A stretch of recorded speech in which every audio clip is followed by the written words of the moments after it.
வங்கக் கடல் கடைந்த மாதவனை கேசவனை திங்கள் திருமுகத்துச் சேயிழையார் சென்று இறைஞ்சி அங்கு அப்பறைகொண்ட ஆற்றை அணிபுதுவை பைங்கமல தண்தெறியல் பட்டபிரான் கோதை சொன்ன சங்கத் தமிழ்மாலை 30ம் தப்பாமே.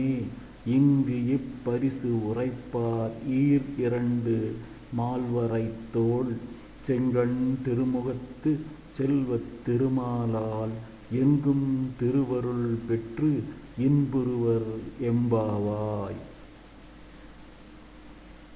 திருப்பாற்கடலைக் கடைந்த மாதவனும் கேசவனுமான ஸ்ரீமன் நாராயணனை நிலவு போன்ற அழகு முகமுடைய பெண்கள் எல்லாம் சென்று வழிபட்டு அவனது அருளை பெற்றனர்.